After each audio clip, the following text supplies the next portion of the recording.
my old friend Marianne Williamson. Now, for those of you that may or may not know, and if you ever used to go to Marianne Williamson's lectures back in the 90s, you probably recognize me better now than you would at other times. You probably recognize, like, because I had hair this long when I worked for her, when I was at those lectures all the time.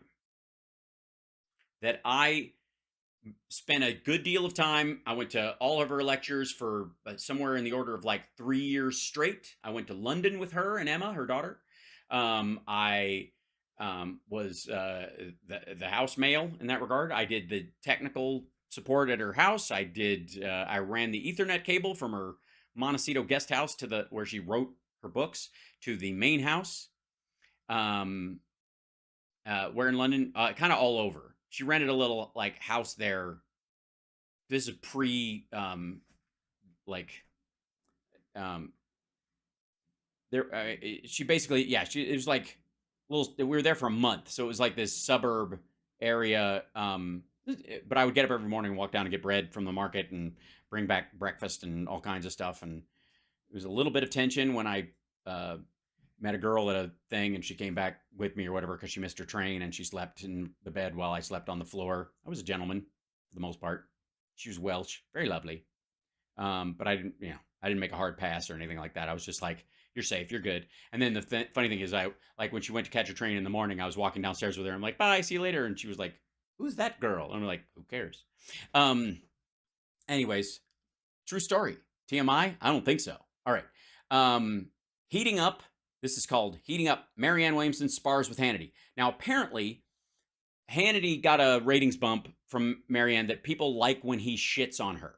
So he invited her back on, and she said yes, because she knows that any press is good press, and that the only press she's going to get is from Fox News, and that's that.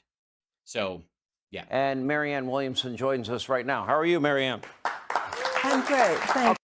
By the way, she is getting applause from his audience because they like that she shits on Democrats. Okay. Thank you for having me. Are you worried at all that TikTok is a spy mechanism of the because he played clips of her on TikTok. That's what that was before the leader. Communist Chinese, like so many have alleged?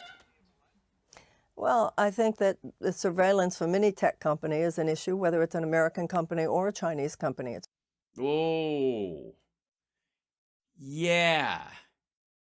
We have laws in this country, and the terms of service has to align with the laws in this country. The European Union has the same kind of deal. Theirs are even more stringent than ours.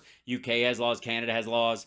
They live by them. And you have to get permission now on a bunch of fronts to sell data, to get more data. You have to tell people specifically what kind of data you're going for.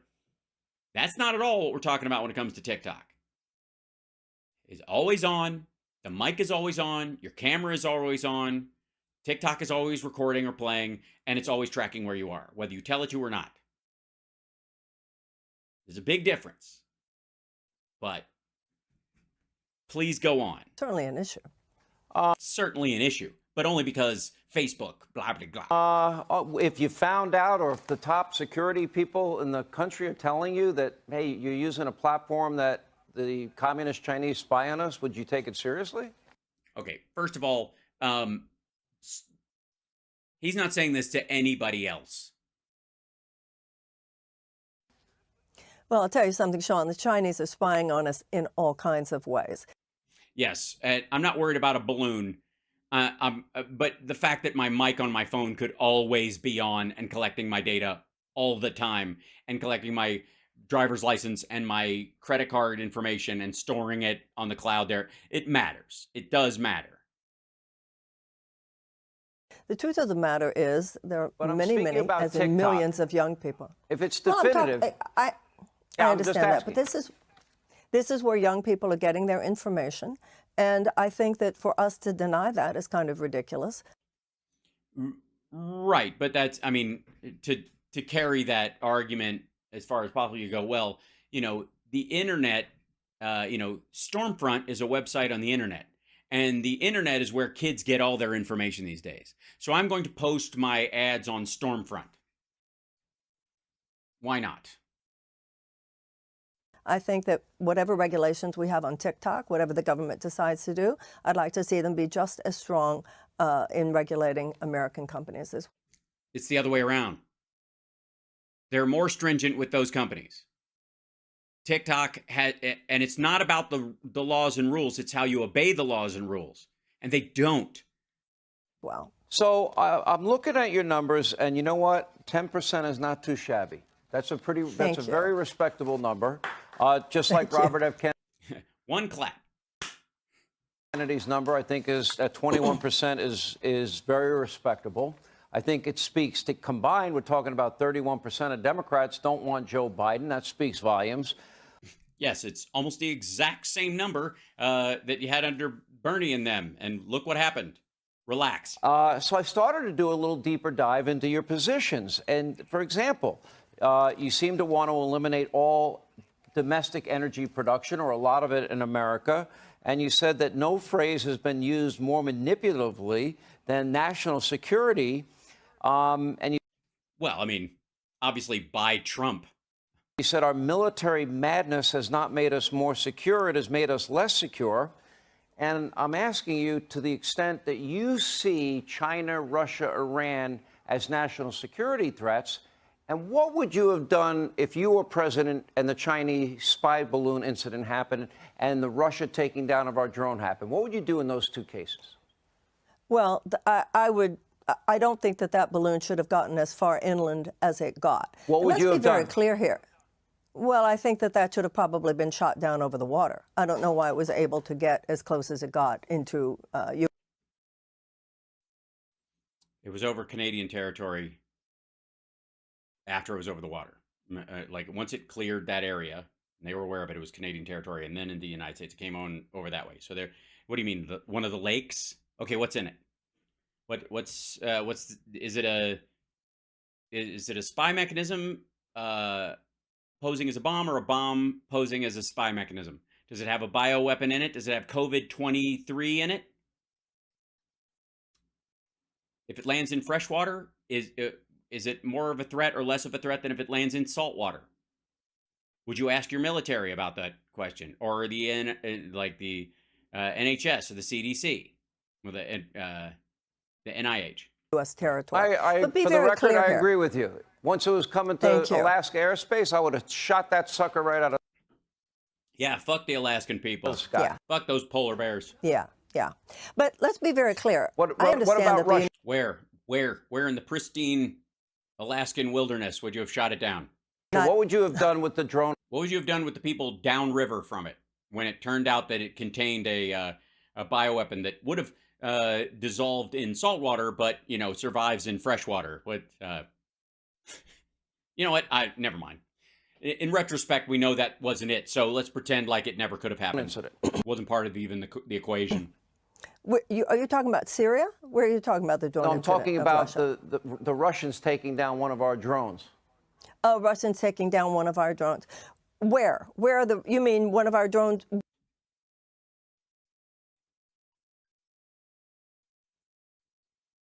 Over the Black Sea. Near Ukraine on the water.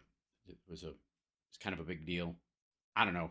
What do I know? I'm not running for president. What country are you talking about where they took down our drones? It was a high-profile incident that a Russian fighter jet purposely hit and took down an American drone out of the sky, and Joe Biden did nothing. What would you have done? It would depend on where the drone was.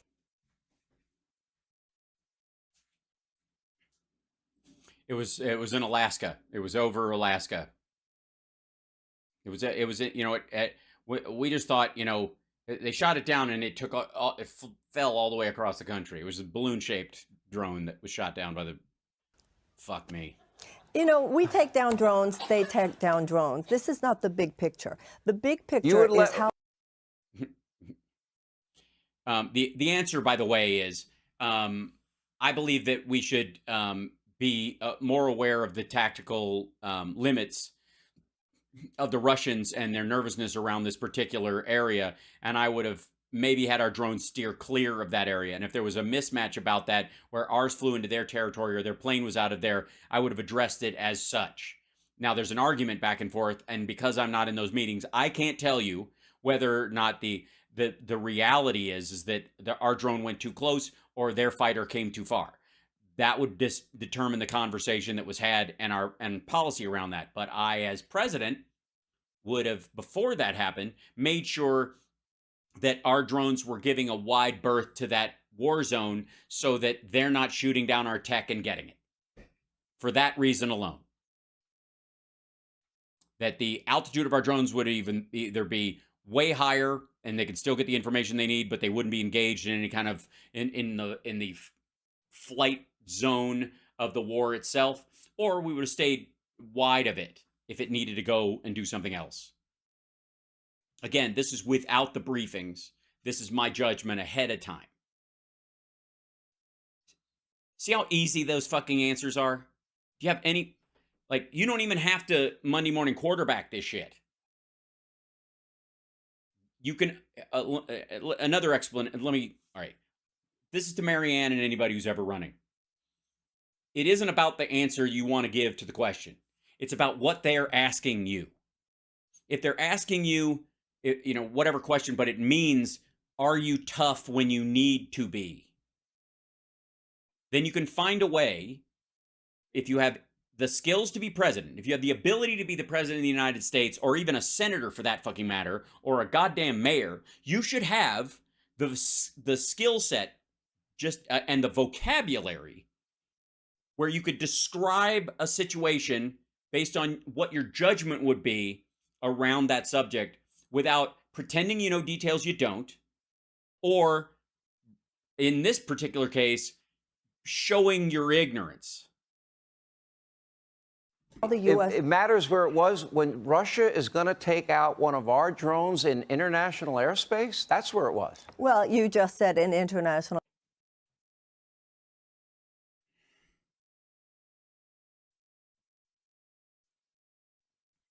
airspace. Well, right. I don't know the case that specifically enough to be able to comment. I thought you knew the story. Okay. So what would you do? I didn't know the story. Well, I'd have to... the story of Russia's taking down a U.S. drone in international waters, I wouldn't. Airspace. What do you want me to do? Like commit war against Russia because they took down a U.S. drone? You have to be careful with military matters. You can't just go around like you're a cowboy all the time. So. Yes, and that rule should apply. Maybe that's something you would bring up to the Russians who shot down your drone, which they flew close to. That's not the fucking point. If Russia takes down a U.S. drone, listen, we're dealing plenty with Russia in very important ways right now. But I think what's happening, for instance, going on in Ukraine is... We are? Like what? We're having to deal with them versus dealing with them. Good Lord. Far more significant in terms of U.S. involvement with military matters in Russia than they're taking down one drone. I don't know any more about that case. Do you believe the U.S. should have the meanest, toughest, best military with the greatest technology on the... Listen to... like, shut the fuck up, you harbor seal. No, I think it should be the second meanest, but I think it should be the toughest, but the third meanest. I don't think it should be mean at all. I want to rule by love. And if you don't believe me, that I want to rule using love, let me talk for a moment about how Joe Biden has dementia and is really a liar and a monster, and he's probably worse than Trump. Face of the earth for the cause of defending freedom.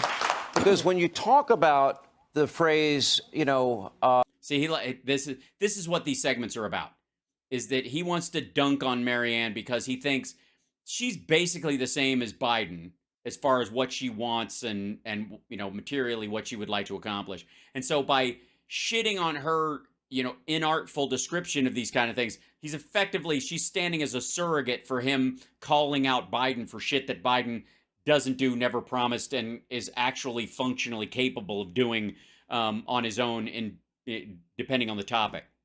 National security is used manipulatively. That sounds to me like you don't support national defense. That's because you're stupid, Sean. I think that's the main reason why. That would be, by the way, that would be the first thing I'd say. That's because you're stupid, Sean. And I don't mean you're dumb. Ignorance would, I would never insult you by saying you're ignorant or dumb. You're being willfully stupid right here. You know better. That's not what that means at all. But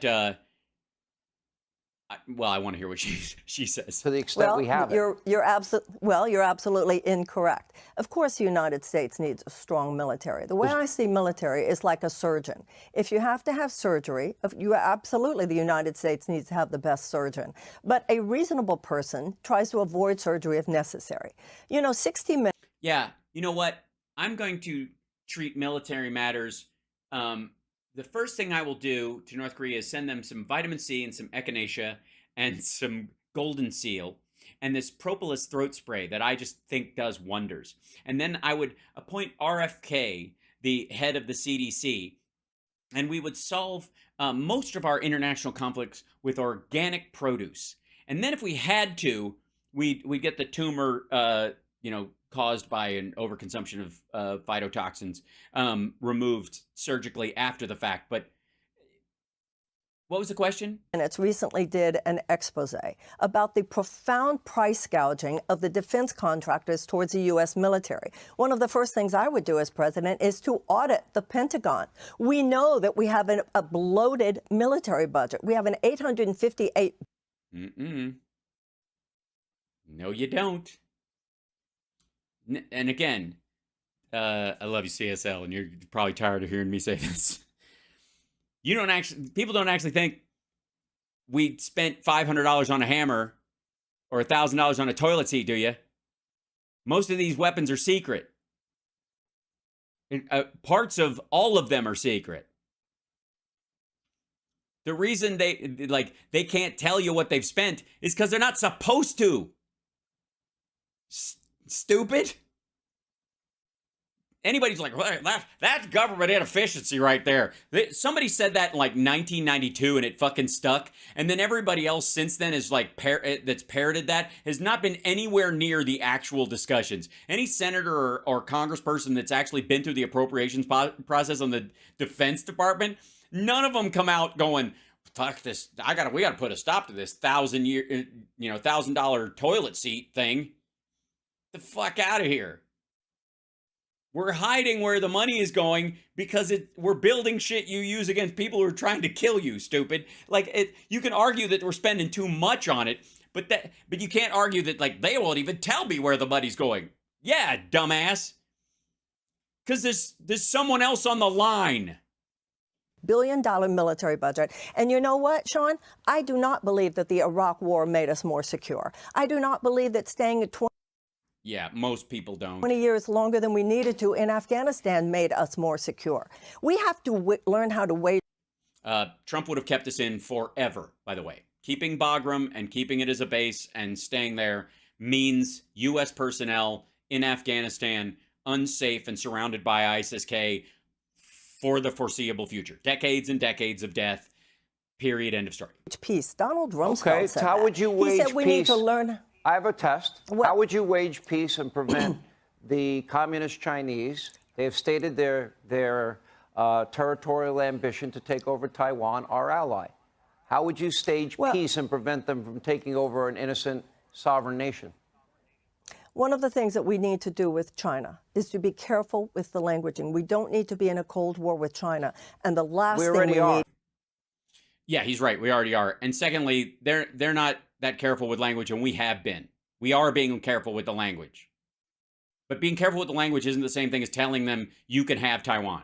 Is war with China. But you're not answering. You didn't answer my question. We need to step back. But this is an important question. I don't want to see What would you troops. do if they followed through on their territorial ambition to take Taiwan, our ally? What would you do?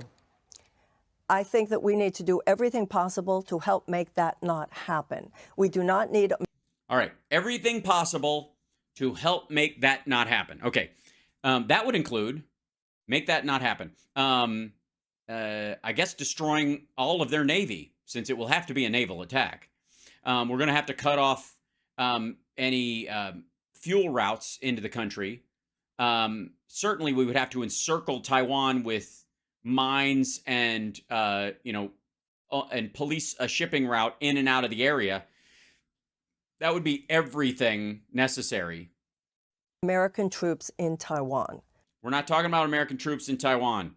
We're talking about boats surrounding it, and we're talking about giving them arms and training them up. We have Marines on the beach there now. It's one of the reasons why the Chinese aren't attacking. We do not need to be in a There is no situation, by the way, for the record, there is no situation where the Chinese do a surprise attack on Taiwan any day now for the foreseeable future, for the next 25 years, anytime in that period, where they don't end up killing a U.S. service person. Because our troops are there as trainers and observers, and they're an allied country, so they're there all the time. And if the Chinese try to bomb the fucking beach and then storm the place, they're going to kill a U.S. Marine in the process. Our soldiers, in many ways, are the shield right now. The fear of doing that is one of the things that keeps China at bay. Troops in Taiwan is one of the reasons why they're not going to attack. Now, do we need an army base there? No. The trainers are enough. That's enough of a deterrent. But the other thing we're doing is giving Australia silent subs. Nuclear-powered, but not armed, nuclear-powered subs that run quiet. All the Chinese subs are diesel. You can hear them 100 miles away. The nuclear subs are silent. And they can patrol the Taiwan Strait. They can encircle it, and Japan's become our ally about this too. The Quad and Japan and the AUKUS agreement, that is what we are doing to keep this from happening. The war with China. I would agree with that. Now, last question. You want to replace fossil fuels. What would you replace it with today? There is tremendous green energy possibilities, wind, solar. There are so many ways that we can compensate. You think we can? How long would it take to make the transition? Quickly, if we invest adequately. You know, you said a few minutes ago that I wanted to get rid of American energy production. No, I don't. I want to ramp down fossil fuel. Well, that's what Biden is doing. That's what the transition of natural gas is doing, which is fine. And that's what you should want, because that's what's sensible. That's realistic. That's what makes it possible. But you don't get to say that now when you've been shitting on the Biden administration, specifically making them more of an enemy than the Trump administration because they're not moving fast enough for you, while coming on Hannity and saying you basically would take the same approach. Energy production. I want to ramp up green energy production. We need to make a... The Inflation Reduction Act was the largest investment in green energy, in renewable energy production in the United States in its history. One gigawatt more, I'm being facetious, 1.21 gigawatts more would have ultimately, they would have cadavered the bill. It wouldn't have happened, wouldn't have passed, because we live in a democracy. A just transition from a dirty energy to a clean energy grid. Look, I'm not here to yuck anybody's yum. If your energy is a little bit dirty, that's fine. It's up to you. Just saying. Clean it up, but just wash. How long would that, how long in your... Yes, CSL, see at the clock tower. Save the clock tower. view would that take? Well, if you look at the money we spend subsidizing the oil companies, we could take that same money and subsidize the production of green energy. We are Americans. We can do whatever we want. And if we decide that we are going to make a massive transition, a just transition to a clean energy grid, you absolutely can believe. Yep. Now, right at the tail end with the Oscar playoff music, she said the point that both Hannity and she were kind of getting at but missing the whole time, which is the grid. Until you upgrade the transmission lines of power across the country, making solar power from the Southwest available in the Northeast through a smart grid and the transmission lines that are necessary in there, and then nuclear along the way for places where there is not enough of either. But until you uniform the grid, and it's a smart grid and it's resilient, all the places where there's plenty of renewable, the winds around Indiana and Chicago and like the central Illinois and that kind of stuff, and the sun in the south and the southwest, that's fine. And the geothermal, I would say, in North Dakota and places like that, maybe out in Yellowstone, those areas where there's a lot of overlap. And the green areas where people are talking about green energy a lot are areas where you have multiple sources at once. The places that they're the most worried about are where there are fucking none. Where part of the year, it's covered in snow, it's not windy at all, and it just fucking sits there.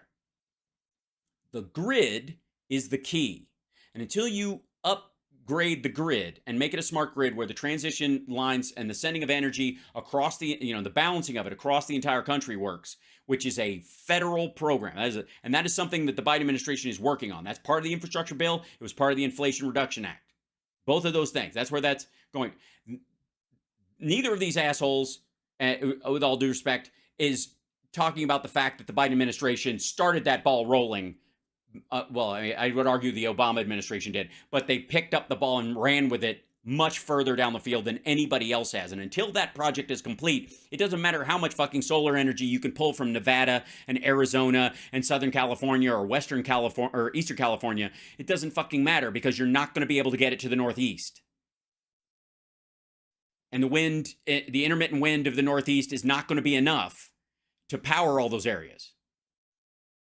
You have to have a smart grid. You have to rebuild the infrastructure first. That's why it's crucial. And pretending that it's not being done by the Biden administration, directly championing it, is a way of lying. It's lying. It just, that part drives me fucking crazy, except for Texas that doesn't participate. Well, they're going to be buying energy from Mexico anyways. That's another conversation for another time.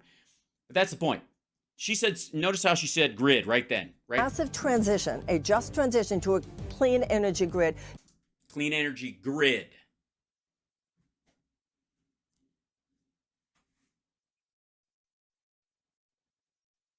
I gotta say, you gotta think this shit through. If you have a grid, but the sources themselves aren't built, or you have the sources themselves, but the grid isn't there, who starves first in the name of green energy? Who gets cut off first? That's the question that they're going to bring up. And we right now, we're not subsidizing the oil and gas industry the way we used to. We did that. We're all in on that from like 1952 till about 1997. Yeah, that was, expanding, initially expanding the amount of gas stations and transit lines and pipelines and trucking and all that kind of shit throughout the country, and a standard for all that. That was all picked up by the government and the taxpayer because it helped us all elevate into a first world country faster than any other country in the world and stay there and stay on top of the heap and all that kind of stuff. It's very valuable. That's not anybody who shits on it, again, are there because of it. It's like spitting in the face of Ignaz Semmelweis. If it wasn't for that man, we'd all be dead right now. That said, we definitely did that. And then when Jimmy Carter came in and said, fuck lead gasoline, and they started removing that, that was another thing where the government said, we'll help you pick up the tab for getting the lead out, even though it's in your best interest to get it out because it's going to kill the citizenry. And unlike companies, we can't fire the poor. We can't fire our citizens. If they get sick, we can't just say, well, you can't work the line anymore. Get the fuck out of here. They're human beings, and a government's responsible for them in a way that a corporation is not. And so the government has to pick up that slack. Now, ultimately, around 97, like I said, 98, that kind of phased out. And it's about that time that the idea of electric cars actually became a valid possible, future for vehicles, commuter vehicles in particular. And that would be the fastest transition. If we could get the fastest way we could get to a sustainable, carbon negative future is to focus on commuter vehicles, short ride, mid-range, 340 to 400 mile radius max, but most people use their cars same 9 miles back and forth all the time. Getting those cars, focusing on those vehicles and saying, look, if you got a car, you got 2 cars, you got a truck, and you got a car in the family, get an electric car. You don't have to go as far, and get a plug-in hybrid. Start there. It's greener than the alternative, and it moves you in the right direction. And that wasn't a hard sell. More people bought hybrids for a very long time than they were ready to go into full electric before the range got big enough. That's how the transition is going to happen. And it's not going to happen any fucking faster, no matter how much people yell. I don't care how much people throw fucking paint on things. It's not, because it's an innovation-based change. We are, as human beings, we discovered fire and then we learned to contain it. That's the big deal. Again, the invention of the wheel is not the big deal. It's the axle that was important. Nobody needs to reinvent the wheel, but you can always improve on the axle. That's the point. So, the idea that you're going to somehow, we could do this tomorrow, we could do it quickly if we just know. That means you have no idea how the transmission lines, state to state, county to county, power station to local populace work at all in this fucking country, and what a ginormous undertaking it is to bridge the grid where it has gaps, especially in large, swaths of this country where there are no fucking people in it, in the Midwest and in the North, especially in the northern center Midwest of the United States, south of Canada. There's a lot of land and very few fucking people. And you've got to get that smart grid has to connect across that. And it's got to have junctions that boost the signal, that keep the energy flowing no matter what.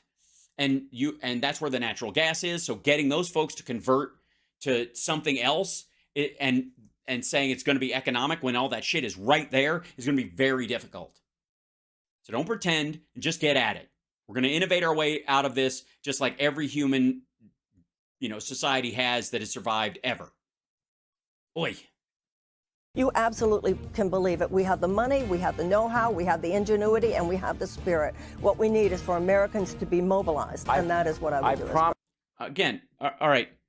Love the sound of that. Americans need to be mobilized. To do what?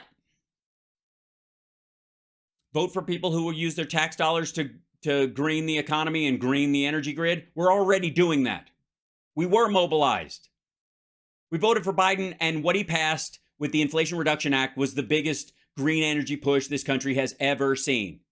The infrastructure bill has a continuation of that. The rescue package had more stuff in it for green energy than almost anything that had been passed heretofore. Biden has passed 3 of the biggest green energy fucking bills in history in 2 fucking years. Mobilized to do fucking what? Walk? Bicycle to work until we can get rid of petroleum? Is that the idea? Sorry, it's on us. But and by the way, if you can say that, that means you are not a woman who cleans houses for a living, or cleans apartments, or works as a janitor someplace, or as a waitress, or something like that, who has to ride a fucking bike back and forth. She's got to take the bus just so she's not fucking. She's exhausted so much by the end of her day that she walking up the last 3 steps into her fucking stoop house is too much. But she just, she's one day a week. She just needs to ride a fucking bike. We need to motivate them, and they need to mobilize. They are being mobilized. Now, the only other way you can mobilize in a way that we haven't done is a government-pushed, university-based tech push that is taxpayer and grant-based, grants and loans guaranteed by the U.S. government at every green industrial lab in every proper university in the fucking country. Grant programs, contests, anybody who can come up with a fucking engine that runs on water gets an automatic $5 billion. That kind of shit. That's the mobilization. But it's not to harangue the American people to stop driving a car when that's the way they got to get to work. And already the car that they're driving is more efficient than 80% of the fucking cars on the goddamn planet. It's just this fucking finger wagging that it drives me crazy. Because it's the same shit we saw from Tucker and Jimmy. These fucking poor motherfuckers. All you assholes riding on real roads and going to real places and trying to go to eat at restaurants where people work and going to shows and fucking sporting events like you've been doing since the 70s, even though there's more of you now, but not by a lot. You guys know better. You need to be mobilized to buy a car you can't afford that may be a dead-end technology in 10 years, that may be more polluting in terms of lithium-ion batteries than if you'd bought a plug-in hybrid.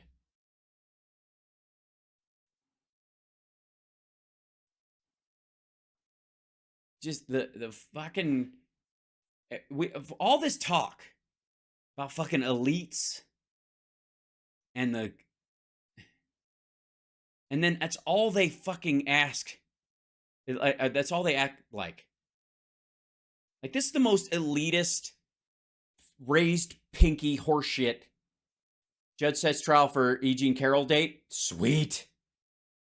Defamation case against Trump. Oh, they're going for another one? Oh, it's so good. January 15th, 2024. He's going to lose another 10 billion. I'm freezing up. Did I lose some? See, I dropped from. No, I don't have any drop frames. It's something else. Anyways, I like this kind of elitist horseshit just drives me crazy. Especially the people who decry elites and then go, it's all these. We need to mobilize the American people. The American people need to get off their asses, quite frankly. They just don't want to change. They don't. Why don't these people realize that they're the problem ultimately? Hybrid is a better choice. It is. I agree. YouTube's good. Still, I'm fine. Excellent. Thanks, guys, for letting me know. It always makes me sweat a little bit. But luckily, I'm wearing a tank top today, so. It's hot in here. Anyways, blame us for your fecklessness. He dissed her at the CNN town hall. Same old bullshit. Oh, yeah, the E. Jean Carroll. Yeah, that's why he's going back to court. He said the same shit he said, and then he got busted again because fuck you. So, let's see. Or 5 political parties to vote for it? Right. Yeah, because all those countries that have coalition governments that we hear about all the time are kicking our ass everywhere, aren't they? It's like, you do realize we rescue all of those countries. Like we so many times, and I was guilty of it myself back in the day. So like, look at the coalition governments formed in England and in Israel. Remember, they would always talk about that. Like they had to fight. Somebody gets elected, and then they mix the one, and they have to, they have to work together to form a coalition government, and a coalition government. And then they go, no, they don't. We end up bailing them out every fucking time with our stupid 2-tiered justice system and our bullshit military-industrial complex and our 2-party uniparty and the deep state establishment. And yet here we come on a fucking white horse every goddamn time. Yeah, Canada right now, having a rough time of it. Right. Don't get mad. I just think it's funny. Look, cheer the fuck up and let's be realistic about stuff and everybody try to make some progress. Okay? We can agree on that. We want actually, man, we want these things, but we want them actually. We don't want to bitch about them in 10 more years. And I like the people. I love Barack Obama for getting the ACA on the books and helping us move closer to an idea that people don't have to, like people in middle America, as much as this bullshit about, Obamacare, I don't like that Obamacare, moved way closer to going, you know what? Make sure it's managed and limited in how much they can drop me and all that kind of stuff. Those kind of regulations are good. And I think a public option might work, blah, blah, blah. You move that down the field instead of trying to like shove in a system that half the country's going to reject. And when if they get mad about it before it even takes off, they're going to elect somebody that will kill it in the crib. So if you have to change a lot of minds, it takes changing a lot of hearts at the same time. And the faster you do it, the more the chance of a backlash. And the same thing's true of energy.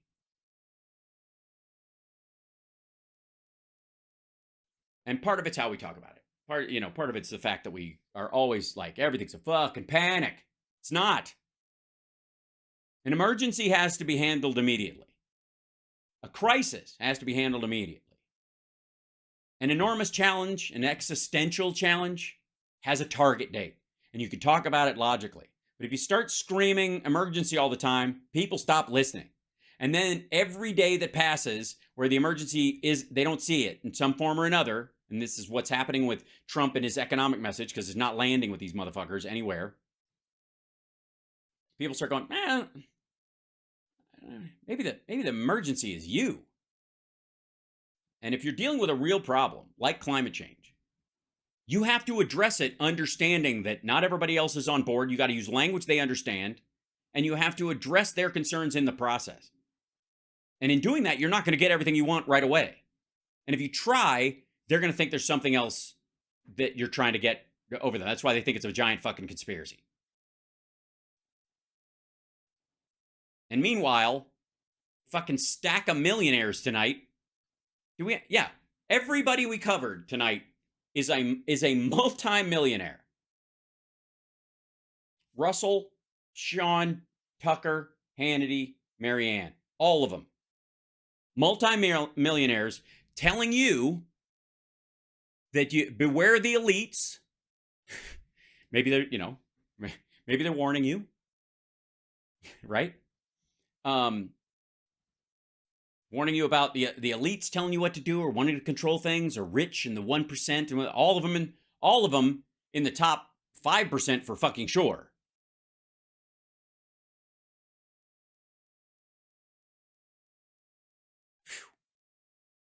And I just find it stunning that they do they not have that moment? Ugh, it's weird. It's just weird. Fucking, are you? Yeah. Please respond to 5 eggs. What happened to 5 eggs? We all know what. We all know what.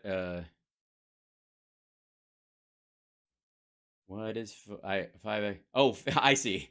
Beg your pardon. That's an important thing. I get where you're coming from on that. Whoops, where's this guy? Oh, there it is.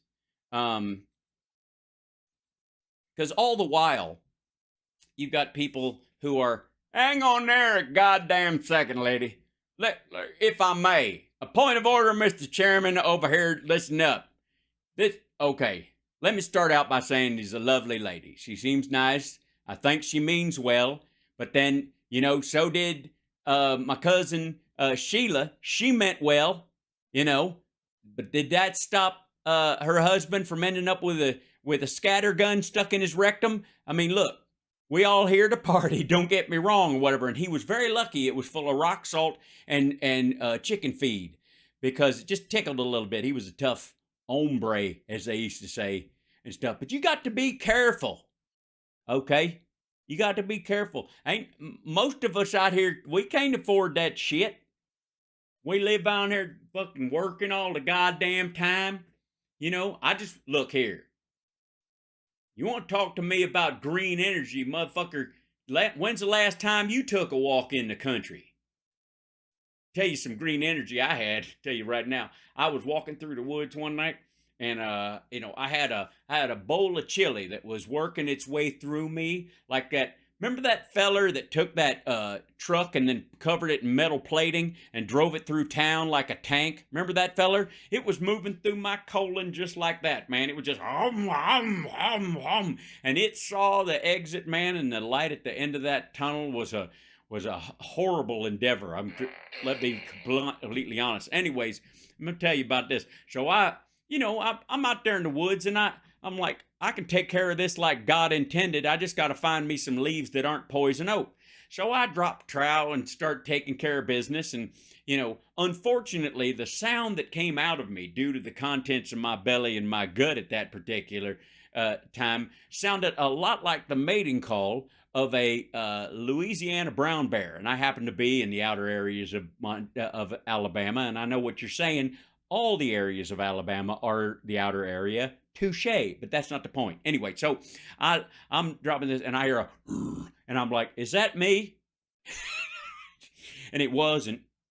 Anyways, I was barely done when that sucker was just about on me, and I'm telling you, it looked romantically engaged. So I chucked up my drawers, threw a couple of, well, obviously before, like a gentleman, using a couple of stray oak leaves that were, fresh, let's just say. You never use a crumbly old, never, it's a long story. Anyways, I yank up my trousers, doing my belt as I run, chucking on down there, and I was running barefoot through them woods up a tree, fast as you could see it, going limb to limb, and that's what I call green energy.